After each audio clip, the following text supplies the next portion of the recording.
Hello and welcome. We tend to think of America's founding ideas as a sort of fixed star in the sky, solid, permanent, always there to guide us. But what if that's not the case? What if they're actually more like shifting sands? Today we're diving into an argument that challenges the very bedrock of what we think we know about the philosophical DNA of the United States. So let me ask you a question.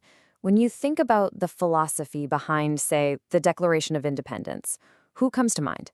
I'm willing to bet one name in particular just popped into your head. You know, the one we all learned about in history class. And yep, that name is almost always John Locke. His ideas about life, liberty, and property feel so baked into the American experiment, right?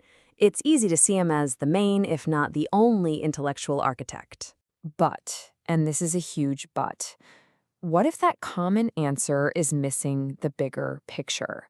What if America's true philosophical roots run way, way deeper than John Locke?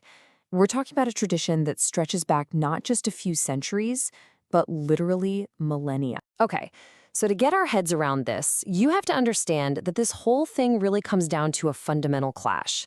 It's a tale of two completely different ways of looking at reality itself. So on one side, you've got a worldview called realism, which we're calling the fixed star. This is the idea that reality is stable, it's out there, and it's just waiting for us to discover it. And on the other side, nominalism, the shifting sands. This view says that, well, reality is something we kind of create ourselves, based on agreements and language.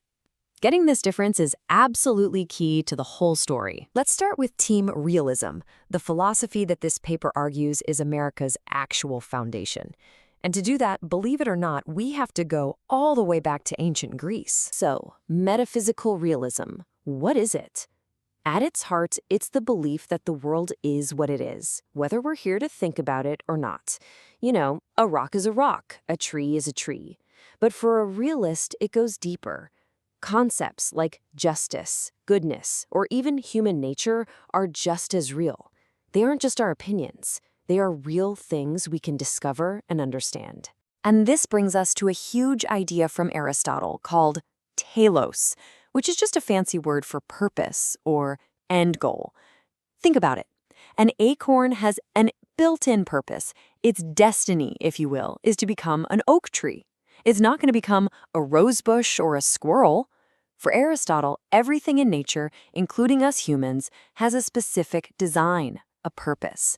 Reality isn't just a chaotic mess. It has an order to it. Fast forward a few centuries, and the theologian Thomas Aquinas takes this idea and runs with it.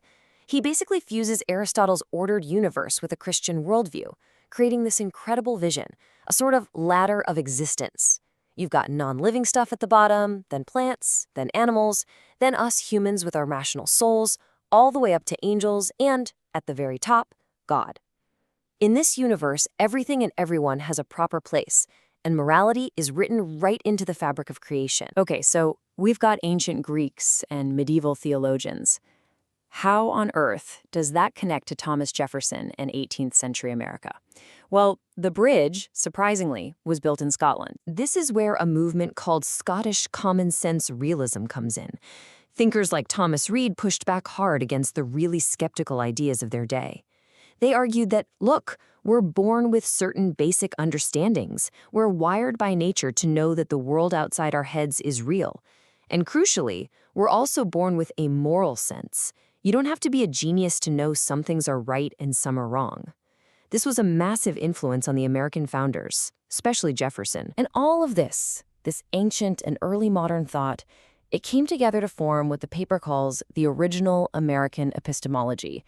That's a bit of a mouthful, but it just means the original American way of knowing things. And this is the core point. This was the intellectual air that the founders were breathing. The idea that human nature is real and that moral laws are fixed, discoverable truths, not just useful suggestions. All right, so now that we have that foundation, let's pivot and look at John Locke's philosophy, the one we usually associate with the founding. And you'll see just how different it really is. This brings us to nominalism, the philosophy behind Locke's thinking. From this perspective, these big universal ideas like justice or human rights, they don't actually exist out there in the world. They're just names. They're useful labels that we invent to categorize things. They're human constructions, not mind-independent realities. And here's where the rubber meets the road. If rights is just a name, a label, then you can't go out and discover rights in nature the way you discover a new planet. You have to invent them. For Locke, rights are created by a social contract. It's an agreement we all make with each other to live in a society and protect our stuff. They come from human consent, not from the cosmos. So now you see it. We've got two totally different operating systems for reality. And the big question is, can you run both at the same time? The paper's answer is a hard no. In fact, it argues they are fundamentally at war with each other. Let's boil it down with an analogy. Is the concept of rights something we discover, like we discovered gravity? A fundamental moral law of the universe that's true whether we believe it or not. That's the realist view. Or is it something we invent, like the rules of baseball? We made them up, they're super useful for playing the game, but we could, if we all agreed, change the rules tomorrow. That's the nominalist view. So let's just lay it all out. The realist view, the original American epistemology, sees rights as a fixed star. Their source? They are discovered in nature. Their nature? They are objective and universal. Now the nominalist view, Locke's view, sees rights as shifting sands. Their source? Invented by agreement. And their nature? They're contingent and malleable. They can change. And here we get to the absolute heart of the argument. You cannot have it both ways. It's not like choosing between chocolate and vanilla. These are two completely incompatible systems of thought. So what happens when you try to smush them together? The whole structure, the paper claims, just collapses. The moment you introduce the idea that a right is just a human convention, you've completely undermined the claim that any right is fixed, real, and objective. The shifting sands will always, always swallow the fixed star. Now, this isn't just an emotional argument. It's based on cold, hard logic.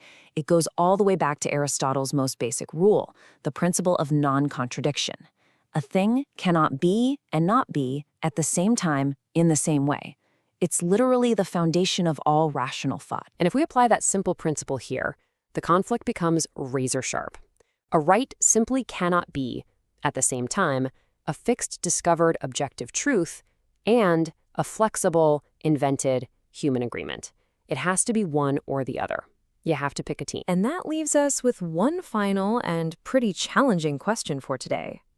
When you look around at our world, our laws, our fiery debates, what do you see?